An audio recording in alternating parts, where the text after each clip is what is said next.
ಅತ್ಯಂತ ಜಾಣ್ಮೆಯ ಶಾಸನ ಮೆರೆದಂಥ ಟ್ರಂಪ್ ಮತ್ತು ಅಮೆರಿಕ ಇವತ್ತು ಭಾಳ ಅತ್ಯಂತ ಸಂದಿಗ್ಧ ಪರಿಸ್ಥಿತಿಯಲ್ಲಿ ನಿಂತುಕೊಂಡಿದ್ದಾರೆ. ಸ್ವತಃ ಅವರ ಅತಿಯಾದಂಥ ಆತ್ಮವಿಶ್ವಾಸ, ಅತಿಯಾದಂಥ ಆರ್ಥಿಕ ಬಲ ಅವರನ್ನು ಇವತ್ತು ಈ ಸ್ಥಿತಿಗೆ ತಂದು ನಿಲ್ಲಿಸಿದ್ರೆ ಅಡ್ಡಿ ಇಲ್ಲ.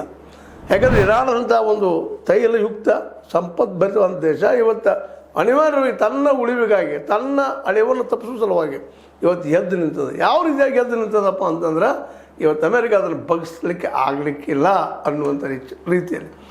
ಮತ್ತು ಈಗಾಗಲೇ ಅಮೆರಿಕ ದೋಷವನ್ನು ಕಂಡುಕೊಂಡಿರುವಂಥ ಇರಾನ್, ಅದ್ರ ಹಿಂದಿದ್ದಂಥ ಚೈನಾ ಮತ್ತು ಅದೇ ಕಾಲಕ್ಕೆ ರಷ್ಯಾ ಇವರಿಬ್ಬರು ಬೆನ್ನೆಲುಬಾಗಿ ನಿಂತುಬಿಟ್ಟಿದ್ದಾರೆ. ಇವತ್ತು ಅಮೆರಿಕೆಯ ಒಂದು ಸಾರ್ವಭೌಮತ್ವವನ್ನು ವಿಶ್ವದ ಮೇಲೆ ತೆಗೆದು ಹಾಕಬೇಕು ಅನ್ನುವಂಥ ನಿಟ್ಟಿನಲ್ಲಿ ಸ್ವತಂತ್ರವಾದ ಮೀಡಿಯಾಗೆ ಬೇಕಾಗಿರುವುದು ಸ್ವತಂತ್ರ ಧ್ವನಿ. ಆ ಸ್ವತಂತ್ರ ಧ್ವನಿ ಉಳಿಸಲು ನೀವು ಮಾಡಬೇಕಾದದ್ದು ಇಷ್ಟೇ. ಅದೇನಪ್ಪಾ ಅಂತಂತಂದ್ರೆ ನಿಮ್ಮ ಕೈಲಾದಷ್ಟು ಸಹಾಯ ಈ ಚಾನಲ್ಗೆ ಮಾಡಿ ಹಾಗೂ ನಿಮ್ಮ ಧ್ವನಿಯನ್ನು ಕಾಪಾಡಿಕೊಳ್ಳಿ.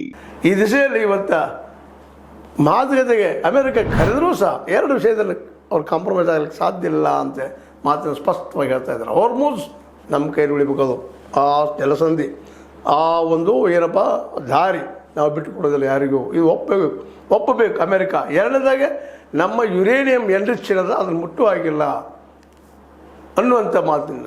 ಅದ್ರ ಜೊತೆಗೆ ನಿನ್ನ ಮುಂದೆ $1 ಅಲ್ಲ, ಪೆಟ್ರೋ ನಮ್ಮದೇನಾಗಬೇಕಪ್ಪ ಅಂದ್ರೆ ಈ ಒಂದು ಚೈನಾದ ಯುವಾನ್, ರಷ್ಯಾದ ರೂಬಲ್, ಜೊತೆಗೆ